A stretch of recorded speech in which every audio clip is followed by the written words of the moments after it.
கட உபநிஷதம் பகுதி 2. சுவாமி ஆசுதோசானந்தாவை வணங்கி ஆரம்பிக்கிறோம். ஸ்லோகம் 3. தலைப்பு நசிகேதனின் சிந்தனைக்கான காரணம். தண்ணீர் குடித்து முடித்த, புல் மேய்ந்து முடித்த, பால் கறந்து முடித்த, கன்று போடும் சக்தியை இழந்த பசுக்களை தானம் செய்பவன் மகிழ்ச்சி இல்லாத உலகங்களை அடைகிறான். ஒவ்வொரு மனிதனும் அவரவர்கள் பின்பற்றும் வழிபாட்டு கொள்கையின்படி சில வழிமுறைகளை கையாளுகிறார்கள். அதற்காக அவர்கள் தான தர்மங்களை செய்கிறார்கள். அப்படி செய்யப்படும் தான தர்மம் எவ்வாறு இருக்க வேண்டும் என்பதற்கு சுவாமி விளக்கம் கொடுக்கிறார். ஒருவனிடம் இருக்கும் பசுக்களின் எண்ணிக்கையை வைத்து அவனது செல்வாக்கை அந்த நாட்களில் மதிப்பிட்டார்கள். எனவே பசுக்களை தானம் செய்வது தானங்களில் சிறந்த ஒன்றாக கருதப்பட்டது. விஸ்வஜித் யாகத்தின் முடிவில் அனைத்தையும் தானம் செய்ய வேண்டும். ஆனால் வாஜசிரவஸ் தனக்கு உதவாதவற்றையெல்லாம் தானம் என்கிற பெயரில் கொடுத்தார்.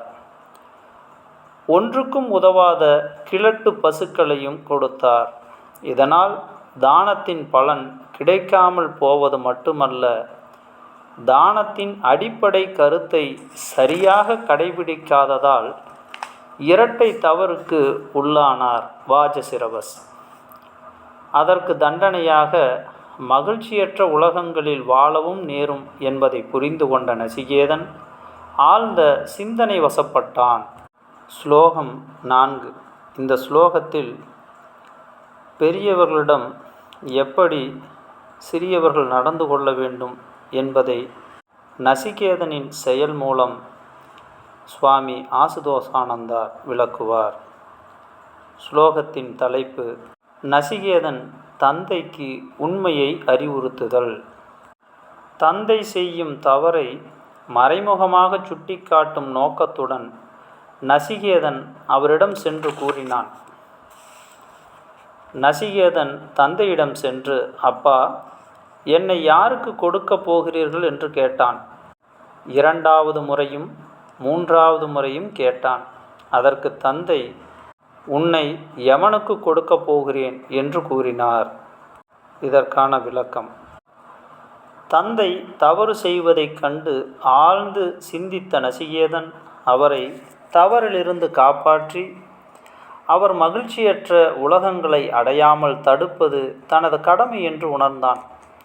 சிறுவனான தான் நேரடியாக நீங்கள் செய்வது தவறு என்று தந்தையிடம் கூறினால் அது அதிக பிரசங்கித்தனமாக ஆகிவிடும் என்று கருதி மறைமுகமாக அவருக்கு விஷயத்தை தெளிவுபடுத்த எண்ணினான்.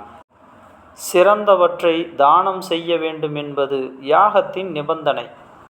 ஒரு தந்தைக்கு நல்ல மகனை விட சிறந்த செல்வம் இல்லை. எனவே என்னை யாருக்கு தானமாக கொடுக்கப் போகிறீர்கள் என்று நசிகேதன் வாஜசிரவசிடம் கேட்டான். இதன் மூலம் சிறந்தவற்றை தானம் செய்ய வேண்டும் என்பதை மறந்துவிட்டீர்களே என்று அவருக்கு நினைவூட்டினான். நசிகேதனின் இந்த கேள்வியை முதலில் வாஜசிரவஸ் பொருட்படுத்தவில்லை. சிறுவன் ஏதோ சொல்கிறான் என்று விட்டுவிட்டார். ஆனால் நசிகேதன் விடவில்லை. தந்தையை அணுகி மீண்டும் மீண்டும் கேட்டார். அதற்கு வாஜசிரவஸ் பதில் சொல்லவில்லை. எனவே 3ஆம் முறை கேட்டான்.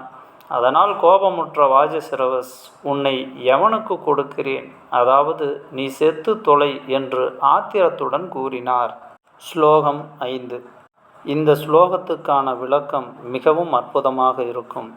இதை நாம் புரிந்து கொண்டால் நாம் நம்முடைய குண நலன்களில் எந்த அளவிற்கு உயர்வு தாழ்வில் இருக்கிறோம், நம்மை இன்னும் எந்த அளவிற்கு மேம்படுத்தி கொள்ள வேண்டும் என்கிற சுயமதிப்பு நமக்கு தெரிந்துவிடும்.